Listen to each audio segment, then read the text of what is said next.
Michigan 85, Northwestern 78.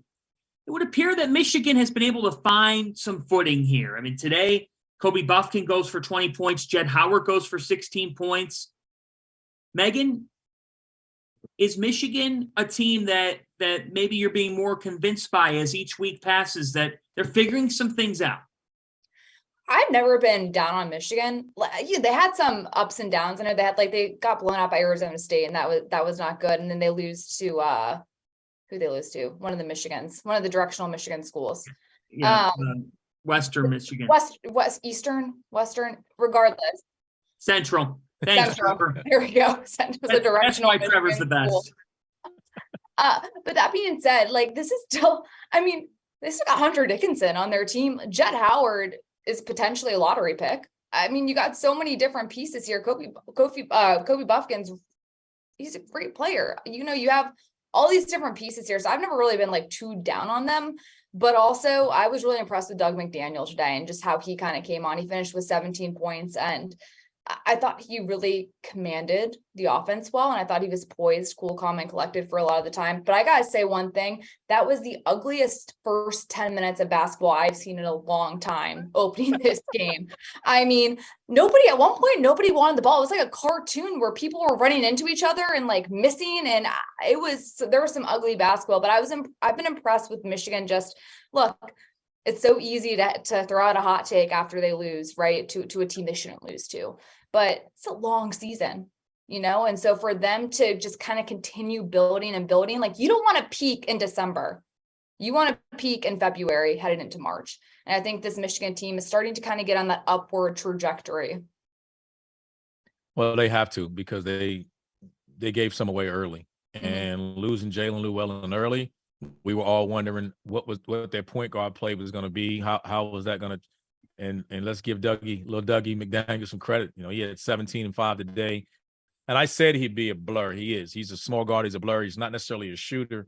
They're just figuring out how to play. I think Hunter's been dominant at moments when he's needed to be.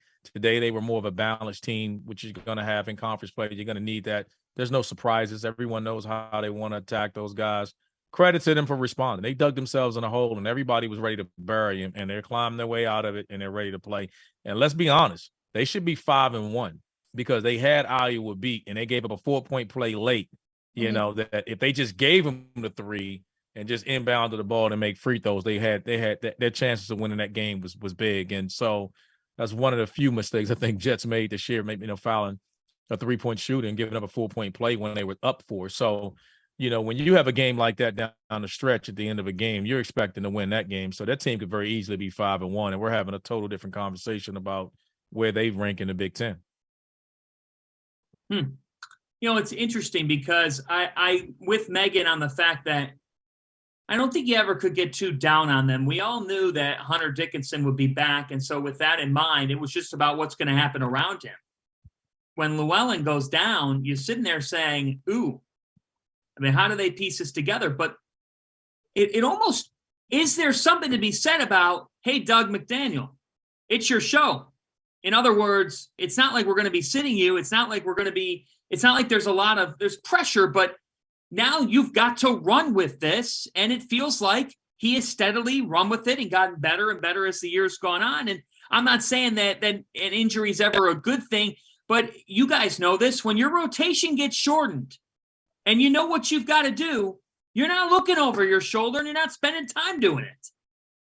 But it matters. I think the difference is the only concern you would have had with him because he's a freshman.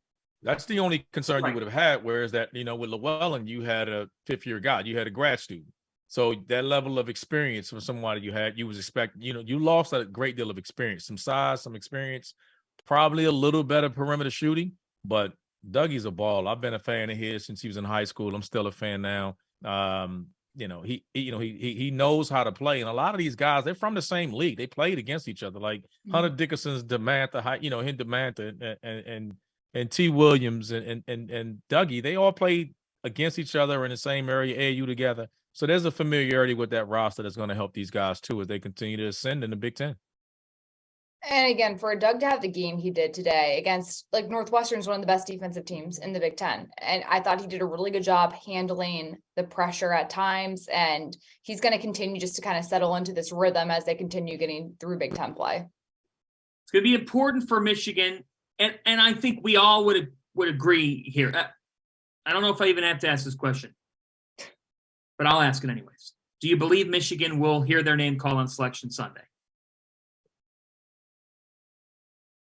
There's work to do, but I do.